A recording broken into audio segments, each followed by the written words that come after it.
remarquables, à savoir d'un côté le plan de sauvegarde et de mise en valeur des mesures prises dans le cadre de la loi LCAP.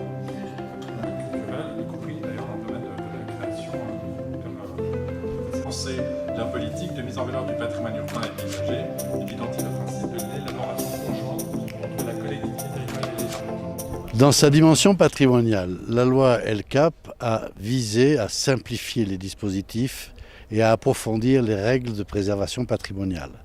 En un mot, elle a rassemblé en un seul dispositif, périmètre, l'ensemble des anciens dispositifs qui étaient les secteurs sauvegardés, les aires de valorisation du patrimoine et les ZPPAUP en une seule qui s'appelle désormais les sites patrimoniaux remarquables, avec la possibilité d'installer dans ces périmètres un ou deux dispositifs d'urbanisme, c'est-à-dire un plan de sauvegarde et de mise en valeur pour les sites qui ont besoin d'une protection assez forte et les PVAP pour ceux qui sont moins exigeants.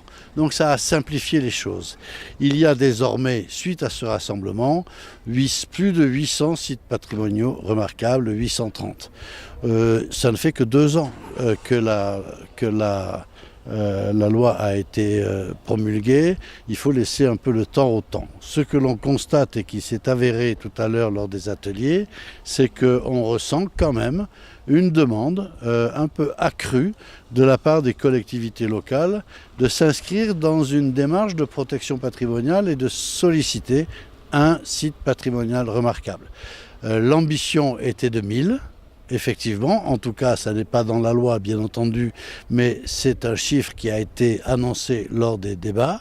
Et ce que nous a annoncé la direction du patrimoine tout à l'heure, c'est que même si c'est difficile d'anticiper sur les 10 années à venir, il pourrait, dans un délai convenable, doubler ce chiffre, c'est-à-dire passer à 1500, 1600 dans les 10 à 15 ans qui viennent, ce qui serait déjà un bon résultat.